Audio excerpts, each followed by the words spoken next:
The caged bird sings with a fearful trill of things unknown, but longed for still, and his tune is heard on the distant hill, for the caged bird sings of freedom. Oh, hello. That is the end of a poem by the famous writer and civil rights activist Maya Angelou. However, Maya Angelou is most famous for appearing in essay title 2 of the May 2022 IB TOK examination series.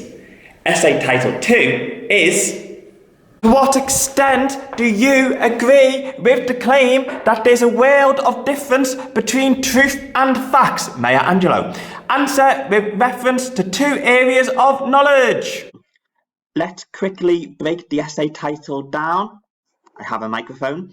So, to what extent do you agree with the claim that there's a world of difference between truth and facts? If we want to highlight the key words, which is something that obviously we should do, to what extent, that's the first thing we should underline. Agree. Claim, because it is just a claim. Even though this Maya Angelou person is very famous and very renowned, it is just a claim. It doesn't mean that it's true. It doesn't mean that it's a fact. Let's not fall guilty of expert bias. A really important word here, is world, and also obviously truth and facts. And remember, we are not just thinking about the idea of whether there is a difference between truth and fact. The claim states that there is a world of difference between truth and fact. And when we think about whether there is a world of difference between truth and facts, we obviously need to pay attention to the first part of the essay title, which is to what extent. Now, some students might struggle with this, so I've tried to break it down for you here. First of all, you might want to think of it as a continuum of 0 to 5. On that scale, how far do you agree with that claim? So if it's 0, you could translate that as to no extent, 1 to a limited extent, 2 to some extent, 3 to a moderate extent, 4 to a large extent, and 5 to a large extent. I have underlined and put in bold the letter T because I am absolutely fed up of students writing to what extent with a D. That is not correct. So it's to what extent. Pick one of them and then run with it for your essay. Well, what we can do as we are getting to grips with this question is take the question and apply it to something much more basic in order to better understand what the question is asking of us. We can do this by thinking about the following question. To what extent do you agree with the claim that there is a world of difference between this banana and this apple? That is obviously a famous quote from Maya Angelou. Now, on one hand, you could argue that you agree with this claim to a large extent. And if you were to do that, you could point out the different shapes. This is curved and long. This is small and round. They also have different colours, yellow, red. If you were to eat them, they would taste differently. Yet, on the other hand, we could also say that we only agree with the claim to a limited extent. And in order to do that, we would have to draw upon the similarities between the two. They are both categorised as fruit. they belong to the same category. They both contain vitamins and minerals. So you can see that we can go about this either way. We can just focus on how we agree with it to a large extent by drawing out those differences, or we could say that we agree with the claim to a limited extent by focusing on the overlap, the similarities. Another thing you can obviously do is say that you agree with the claim to a moderate extent, and you would do that by looking at both the ways in which they are similar and the ways in which they are dissimilar, bearing in mind that we are focusing not just on difference but a world of difference. Don't forget that. So that is apples and bananas, and how there is or there isn't a world of difference between them. But obviously we cannot write our essay about apples and bananas. That would be ridiculous. So what we need to do is now apply some of that thinking to the idea of truth versus facts. In order to embark on a journey in which I explored truth and facts in more detail, I went through various processes inside of my head, and I would encourage you to try out all of these things on your own. To get the ball rolling, I actually looked at each one of the AOKs, and I looked at how facts and truth exist within them. And this is what I have for you here. This is what I did by myself. So let's talk about the AOK of the arts. What does a fact look like in this AOK? Well, for me, a fact in the arts might be some basic comprehension, like the main character's name. What is the main focus of the image? What is the ending of the movie? You might also have some facts about the processes involved in the creation of the art. For example, the kind of camera used by the director. You might even have some information about the artist's biography. Truth, on the other hand, is much bigger than that. Basically, we are asking questions like, what does the text mean? What is it trying to say? And I would argue that in the arts, artists are ultimately trying to get closer to the exact nature of the human condition. And that is something that the readers are looking out for too. Let's just think about this in the context of a novel, The Great Gatsby, for example.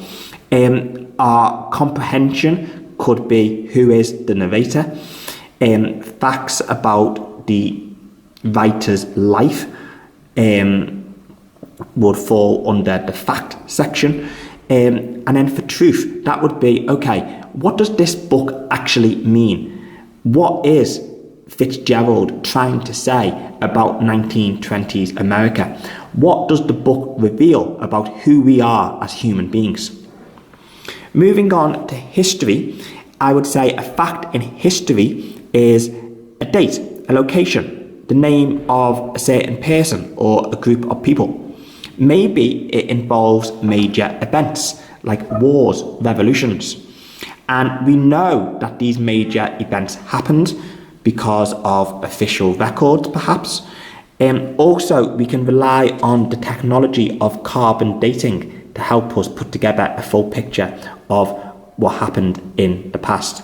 Well, we can never have a full picture, but that's one way in which we try.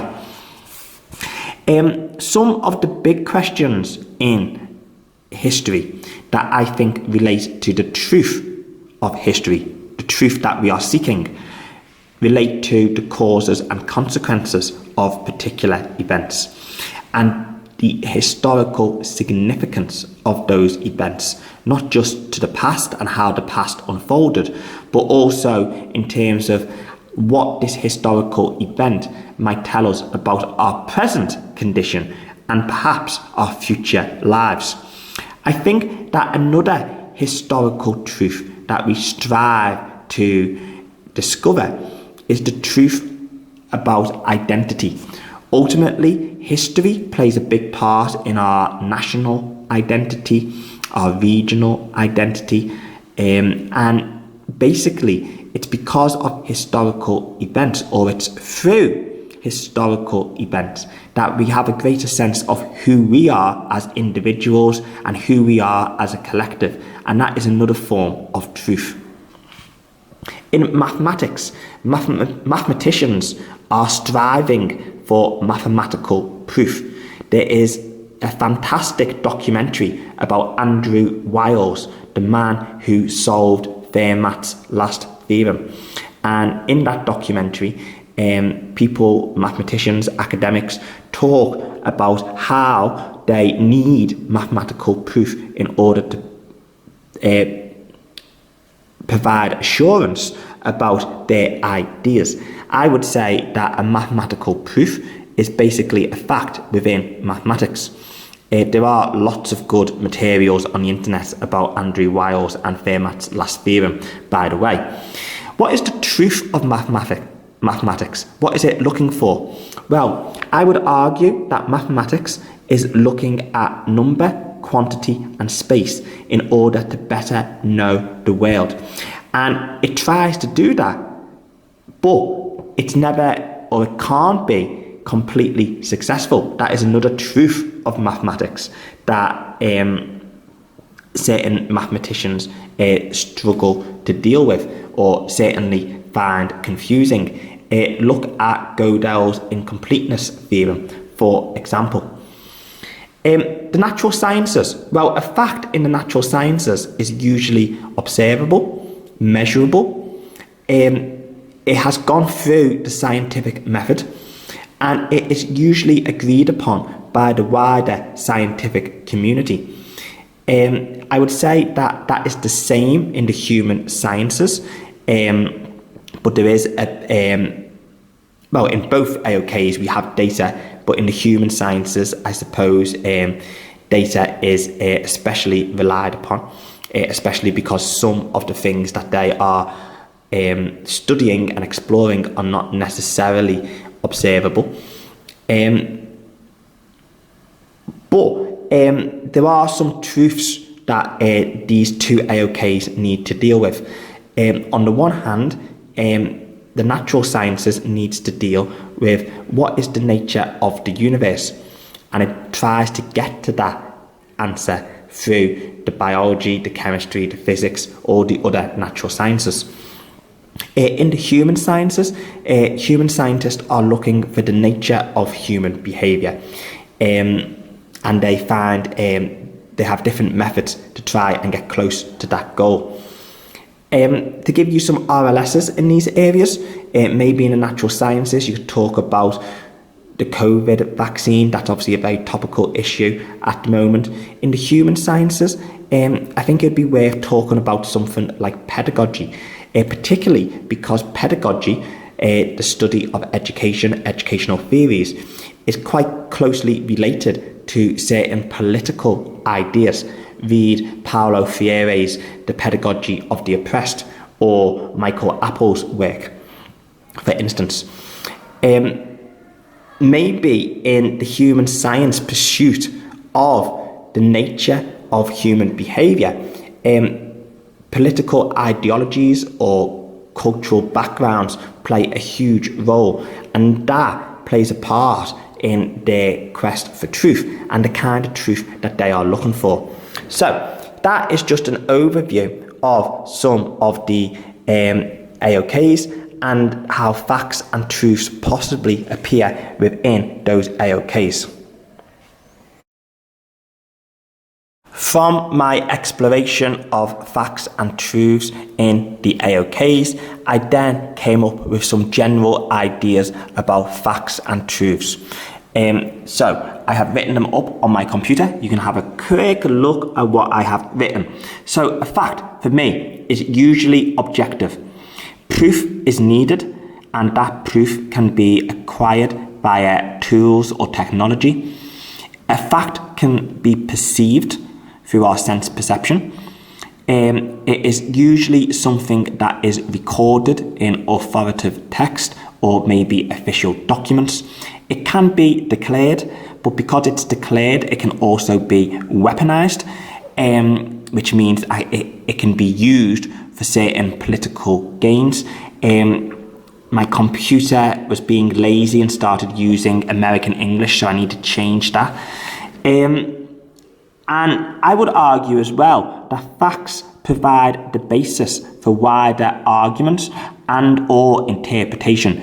We build on facts to get a greater idea of what the truth might be. So that is an important distinction to make. Then we have truth. What is truth? Well, you could say that truth is more open to subjective ideas. Truth doesn't necessarily need truth or evidence, but it does need explanation, justification. Maybe truth is slightly beyond our reach. It's beyond the knowledge that we already have at our disposal. Truth entails some sense of belief, faith, emotion. Think about some WOKs there. And truth can be declared and weaponized just like fact. I would say that our version of the truth is usually a starting point or even an end point of our wider argument and or interpretation. So we either start with our version of the truth and then we use facts to prove it, or we start with a general question and then we build on the facts to reach our version of the truth. And from my general ideas about fact and truth, I have decided to come up with a Venn diagram in which I explore the similarities and differences between the two. So let's just have a quick look at this. So truth, subjective, whereas fact is objective, potentially. Truth based on belief, faith, emotion, where facts can be perceived, recorded. Truth could be the culmination or the starting point in our quest for knowledge. Facts can be part of the truth-finding process.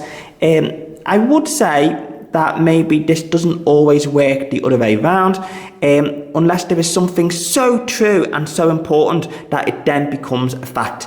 I'm just thinking about something like the existence of God. Imagine if God came down to earth, we could see him, we could prove that he is God. Then we might have the truth, which is the origin of the universe, the meaning of life. And it would also become fact that God does indeed exist. There are some similarities in the middle. I would say that both truth and facts can be declared. They can both be justified. They both need to be justified. And potentially both of them can be used to help manipulate people. Thank you for bearing with me up until this point.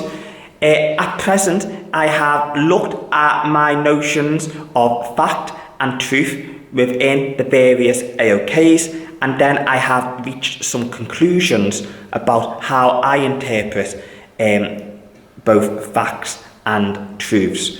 Now we need to come back to that essay title, which is, to what extent do you agree with the claim that there is a world of difference between those two things?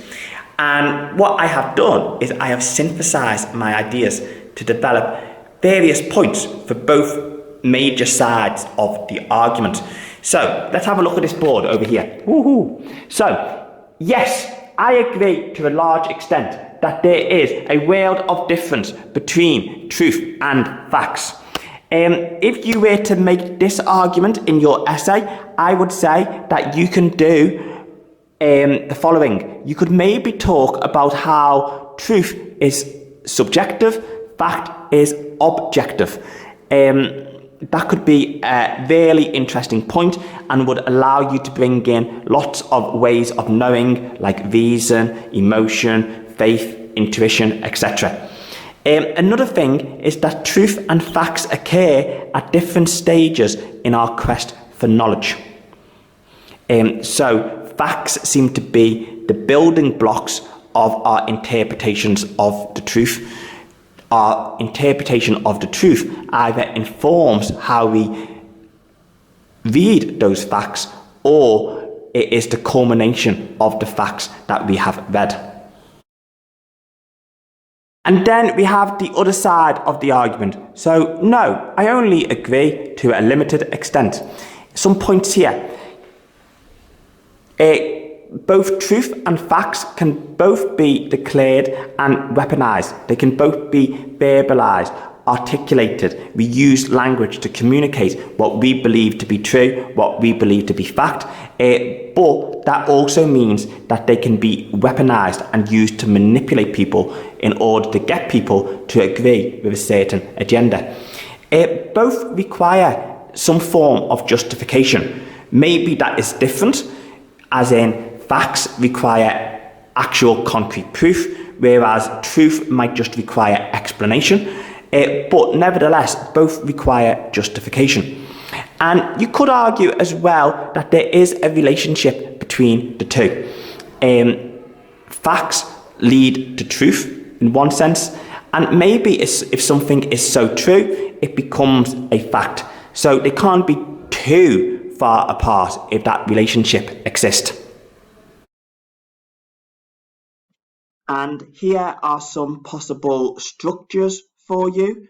You could go with your introduction, your first AOK, your reasons, your second AOK, and your reasons, and then follow that up with a conclusion. Another structure that you can use is this one, which I much prefer. Introduction, what's your first main reason? So why do you believe, or why do you agree with the claim to a limited extent, to a large extent, to a moderate extent, etc.? What's your first reason? And explore that through one AOK. And then what is your second reason? And explore that through another AOK. Remember that the essay prompt tells you to refer to two AOKs. And a slight variation on that is reason 1, and then talk about both AOKs. Reason 2, talk about both AOKs. Again, introduction and conclusion included. Make sure you also think about ways in which you can incorporate all of those other key TOK skills. For example, addressing counterclaims, rebutting those counterclaims, and also drawing out some wider implications. I'm going to leave you with some extension questions. I'm not exactly sure how these fit in to the essay title or your response, but just some things to maybe stretch your mind. Can anything ever be considered as truth or fact? Is our distinction of truth fact, if truth or fact can exist, is that ever truthful or factual? And how do we distinguish between the two? Is our response to the question truthful or factual? And also, if there is this coexistence between truth and fact, if both of them exist and they exist together, what is the value in that being the case? Thank you for watching today's video. I hope that you found it useful. This is the Great Wall of China. No point in telling you that, I just thought I'd let you know. Hopefully I'll have a new video for you next week, so take care for now. Thank you.